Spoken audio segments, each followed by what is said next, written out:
मित्रांनो, महाराष्ट्र इमारत व इतर बांधकाम कामगार कल्याणकारी मंडळाने पुन्हा एकदा महाराष्ट्रातील राहणाऱ्या कामगारांसाठी एक आनंदाची बातमी आणि तुमच्यासाठी एक नवीन अपडेट्स आपल्या समोर आणलेली आहे. ज्यामध्ये जे आपलं बांधकाम कामगार आहे त्यांनी शिष्यवृत्ती संबंधीची एक नवीन अपडेट आणलेली आहे आणि ज्यामध्ये विद्यार्थ्यांना जी स्कॉलरशिप दिली जाते त्यामध्ये रकमेची वाढ आता होणार आहे आणि प्रत्येक कामगाराला तो जास्त लाभ मिळणार आहे. तर मित्रांनो, मी आजच्या व्हिडिओमध्ये मी तुम्हाला संपूर्ण समजून सांगणार आहे की महाराष्ट्र सरकारने कोणत्या इयत्तेसाठी किती वाढ केलेली आहे आणि त्याच प्रकारे व्हिडिओच्या शेवटी मी तुम्हाला अशी माहिती देणार आहे की जे ऐकल्यानंतर जर तुमचे फॉर्म पेंडिंगमध्ये असतील तर ते तुम्हाला अप्रूव्ड कसे करायचे आहे ते देखील कळून जाणार आहे आणि फॉर्म भरण्या अगोदर किंवा फॉर्म भरल्यानंतर काय काळजी घ्यायची असते ते देखील समजून सांगणार आहे. त्यामुळे व्हिडिओला शेवटपर्यंत पहा, व्हिडिओला पळवू नका. चॅनलवरती नवीन असताना तर आत्ताच व्हिडिओला लाईक करा आणि चॅनलला सबस्क्राईब करा की जेणेकरून आम्हाला तुमच्यासाठी असेच नवनवीन व्हिडिओ बनवण्यासाठी मोटिवेशन मिळते. आणि अजून देखील आपल्या कामगार मित्रांमध्ये व्हिडिओ शेअर केला नसेल तर लवकरात लवकर हा व्हिडिओ शेअर करून घ्या की जेणेकरून त्यांना देखील या योजनेचा फायदा होणार आहे. आता बघा, मी तुमच्यासाठी ही संपूर्ण जी आपली PDF आहे, आपल्याला हा अर्ज मिळालेला आहे, ते संपूर्ण मी तुम्हाला आज आपल्या मराठमोळ्या सोप्या भाषेमध्ये समजून सांगणार आहे. त्यामुळे सर्वांनी व्हिडिओला लक्ष देऊन ऐका. आता आपण व्हिडिओला सुरुवात करणार आहोत आणि जर तुम्ही काही काम करत असाल तर मोजून 5च मिनिटं ते काम बाजूला ठेवा. हा व्हिडिओ फक्त आणि फक्त 8 ते 10च मिनिटांचा असणार आहे. पण यामध्ये तुम्हाला खूप साऱ्या गोष्टी शिकायला मिळणार आहेत. आता यामध्ये बघा, तुम्ही इंजिनिअरिंगसाठी आता दरवर्षी वाढ झालेली आहे. ती आहे तुम्हाला दर वर्षाला ₹7,000 अनुदान जे आहे ते मिळणार आहे. पण ते केव्हा? ज्यावेळेस तुम्ही विदाऊट एजंटने तुमचा फॉर्म भरताल आणि त्याच वेळेस तुम्हाला हे ₹7,000 अनुदान पक्क तुमच्या खात्यामध्ये जमा होणार आहे. आणि जर तुम्ही एजंटच्या सहाय्याने, जे एजंट सिस्टम असतं त्यांच्याकडून फॉर्म भरला तर ते नक्कीच तुम्हाला तुमच्यातून 20% अथवा 30% तुमच्या योजनेची जी उरलेली रक्कम असते त्यामध्ये पैसे मागणार आहे. त्यामुळे तुम्हाला संपूर्ण योजनेचा लाभ मिळणार नाही आणि तुम्ही योजनेपासून दरवेळीच वंचित राहताल. त्यानंतर दुसरी काय आहे, डॉक्टरीसाठी, म्हणजेच तुम्ही त्याला MBBS म्हणू शकता. याला दरवर्षी ₹1,00,000 अनुदान केलेलं आहे. आता यामध्ये सर्वांना प्रश्न पडला असेल, की आमचा मुलगा बी फार्मसी करतोय की तो, किंवा आमचा जो मुलगा आहे तो डी फार्मसी करतोय, तर आम्हाला हे पण मेडिकलचं क्षेत्र झालं, तर आम्हाला ₹1,00,000 अनुदान दिलं जाईल का? तर त्यांच्यासाठी हे नाही आहे. हे फक्त आणि फक्त जे प्रोफेशनल डॉक्टरकीचा कोर्स करत आहेत, उदाहरणार्थ फक्त MBBSच आहे यामध्ये. यामध्ये BHMS देखील नाही आहे. जर तुमचा मुलगा एक साधा, सोपा आणि एक सुरळीत डॉक्टर होण्याचा प्रयत्न करत असेल, BHMS, तर त्यांच्यासाठी देखील नाही आहे. MBBS वाल्यांसाठीच हे ₹1,00,000 अनुदान आहे. ज्यामध्ये जो विद्यार्थी आहे तो मास्टर्स करीत आहे आपले जे डॉक्टरकीमध्ये, त्यांच्यासाठी योजना आहे. आणि जे लोक डी फार्मसी करत आहेत त्यांच्यासाठी देखील एक योजना आहे, ज्यामध्ये तुम्हाला देखील योजनेचा लाभ मिळणार आहे. तुम्हाला काही वंचित ठेवलं जाणार नाही. पण ते मी तुम्हाला या 3 गोष्टी झाल्यानंतर ते समजावून सांगणार आहे. त्यानंतर यामध्ये MSCIT कोर्सचा देखील एक ते नवीन ॲड केलेला आहे. ज्यामध्ये तुम्हाला MSCITला जेवढा खर्च येईल त्या संपूर्ण कोर्सचा खर्च तुम्हाला परत दिला जाणार आहे. पण त्यासाठी तुम्ही जो कोर्स करणार आहे त्याची तुम्हाला जी फी भरताना तुम्ही त्यावेळेस फी भरलेली तुम्हाला पावती लागणार आहे, म्हणजे ते रिसिप्ट लागणार आहे. आणि तुमची जेवढ्या पावतीवरती रक्कम असेल तेवढी रक्कम तुम्हाला महाराष्ट्र सरकारद्वारा महाराष्ट्र इमारत व इतर बांधकाम कामगार कल्याणकारी मंडळ तुमच्या बँक खात्यामध्ये तुमचं व्हेरिफिकेशन झाल्यानंतर पाठवून देतील. आता त्यानंतर हे 3 तर गोष्टी मी तुम्हाला समजून सांगितल्या. आता महत्त्वाचं ते म्हणजे इयत्ता 1ली ते 7वी साठी किती असणार ते देखील तुम्ही जाणून घ्या. आता 1ली ते 7वीच्या वर्गामध्ये ₹2,500 जे अनुदान आहे ते महाराष्ट्र सरकार प्रत्येक वर्षाला देणार आहे. आणि त्यानंतर इयत्ता 8वी ते 10वी, म्हणजेच 8वी ते 9वी आणि 10वी या 3 वर्षांसाठी ₹5,000 जे अनुदान आहे ते आपलं महाराष्ट्र सरकार आता त्या कामगाराच्या पाल्यांना देणार आहे. त्याचबरोबर इयत्ता 11वी ते 12वीचा देखील आपण मुद्दा बोलून घेऊयात. यामध्ये दरवर्षी विद्यार्थ्यांना ₹10,000 जे अनुदान आहे ते दिलं जाणार आहे. आता 1ली ते 7वी पर्यंतच्याला जर एवढा फायदा वाटत नाही, पण तुमचा पाल्य किंवा तुमचा मुलगा-मुलगी 8वी ते 10वी मध्ये शिकत असतील किंवा 11वी ते 12वी, म्हणजे आपण म्हणू शकतो 8वी पेक्षा पुढे, म्हणजेच 8वी पेक्षा जास्त 9वी, 8वी, 9वी, 10वी असं शिकत असेल तर तुम्हाला देखील फॉर्म भरायला काही हरकत नाही.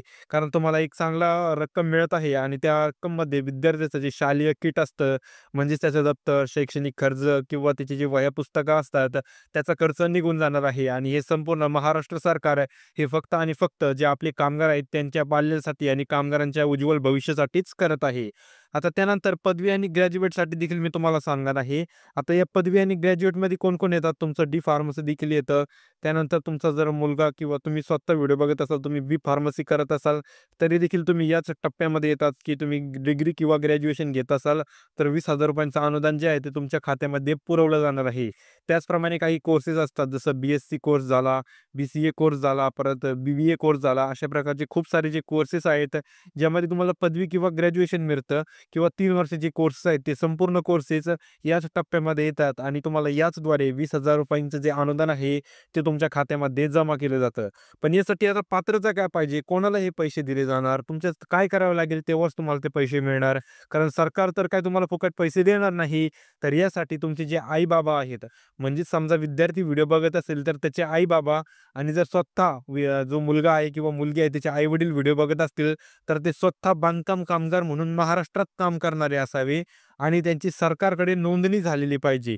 म्हणजेच जर त्यांची नोंदणी झालेली आहे, पण त्यांचं जे रिन्यूअल आहे, ते रिन्यूअल संपलंय, तर त्यांना लवकरात लवकर ते रिन्यूअल करूनच फॉर्म भरता येणार आहे.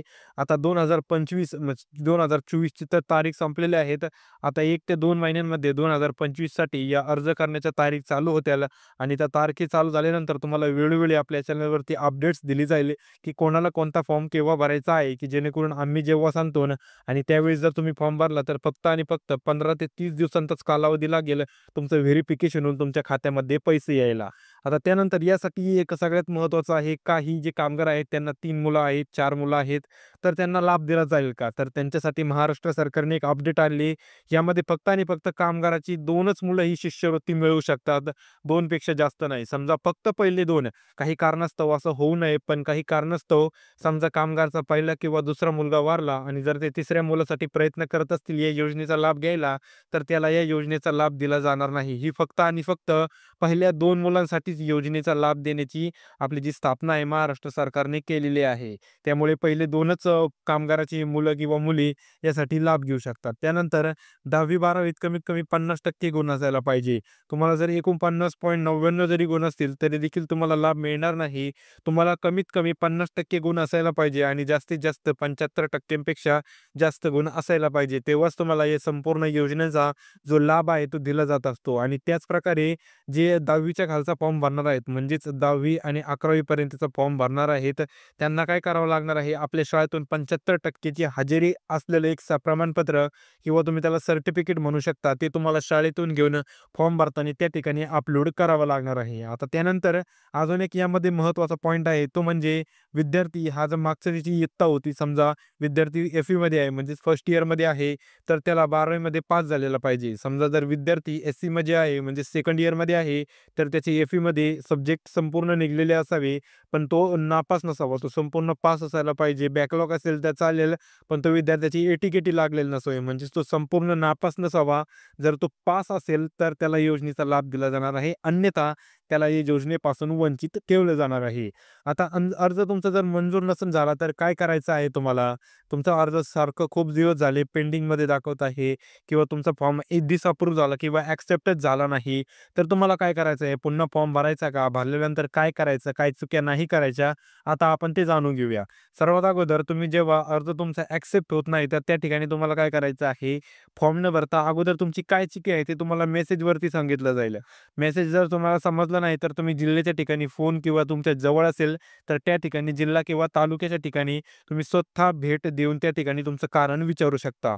आणि तुम्हाला खरंच वाटत असेल, की तुमचीच चुकी होती, तर तुम्हाला काय करायचं आहे? ती चुकी दुरुस्त करून तुमचा जो फॉर्म आहे, तो पुन्हा एकदा तुम्हाला भरायचा आहे आणि पुन्हा एकदा फॉर्म भरल्यानंतर तुम्हाला एक तारीख तुमची जी तारीख असणार आहे, तुमच्या पसंतीची एक तारीख निवडायची आहे आणि त्या दिवशी तुमचे जे सर्व ओरिजिनल डॉक्युमेंट्स बरं का, ओरिजिनल सांगतो मी, ओरिजिनल डॉक्युमेंट्स जे की तुम्ही ऑनलाईनला भरले होते, सगळेच नाही घेऊन जायचे. जे डॉक्युमेंट्स तुम्ही ऑनलाईन फॉर्म भरताना भरले होते आणि तुम्हाला अपॉइंटमेंट लेटरमध्ये ज्या दिवशी सांगितलं होतं, त्या दिवशी ती संपूर्ण कागदपत्र घेऊन आपल्याला जिल्ह्याच्या ठिकाणी जायचं आहे. आता ज्या ठिकाणी जिल्हा मोठा आहे, त्यांना तालुक्याच्या ठिकाणी चालू झालेलं आहे. आता हे तुमच्यावरती डिपेंड करतं, की तुमचं तालुक्यात मिळत आहे की जिल्ह्यामध्ये मिळत आहे. त्यासाठी तुम्हाला हे जाणून घ्यायचं असेल तर तुम्ही ChatGPTचा वापर करू शकता. ChatGPTवरती तुम्हाला संपूर्ण माहिती दिली जाईल की तुमचा जो जिल्हा आहे त्याला तालुक्याला जावं लागेल की जिल्ह्याला यावं लागेल व्हेरिफिकेशनसाठी. आता मी तर एवढ्या 36 जिल्ह्यांसाठी व्हिडिओ बनवू नाही शकणार. व्हिडिओ खूप मोठा होईल.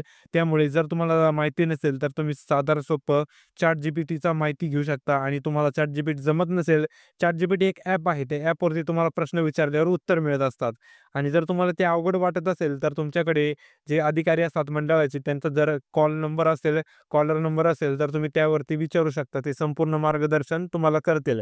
पण त्यांनी मार्गदर्शन केलं नाही तर तुमच्याकडे एकच उपाय राहतो तो म्हणजे ChatGPT किंवा आपलं जे ऑफिशियल वेबसाईट आहे महाबीओसीची एक ऑफिशियल वेबसाईट आहे. त्यावरती त्यांचा कॉन्टॅक्ट नंबर काढून तुम्हाला त्यांच्याशी बोलावं लागणार आहे.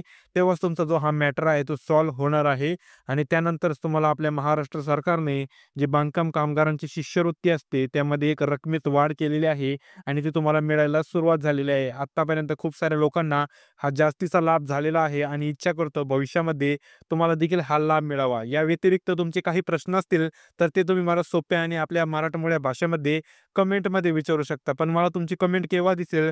ज्यावेळेस तुम्ही व्हिडिओला लाईक करून सबस्क्राईब करता त्याच वेळेस मला तुमची कमेंट दिसेल. अन्यथा तुमची जी कमेंट आहे ती हाईड होऊन जाईल आणि ती तुमच्या प्रश्नाचं उत्तर तुम्हाला कधीच मिळणार नाही. त्यामुळे तुमचा काही महत्त्वाचा प्रश्न असेल, जर तुम्हाला खरंच त्या प्रश्नाचं उत्तर जाणून घेण्याची गरज आहे, तर काय करा लाईक करून सबस्क्राईब करा. मला लगेच ती कमेंट दिसून जाईल आणि येत्या 24 घंटेच्या आत म्हणजेच 12 घंट्यांमध्येच तुमच्या कमेंटचं उत्तर तुम्हाला दिलं जाईल. तर भेटूया आपल्या पुढील इंटरेस्टिंग व्हिडिओमध्ये.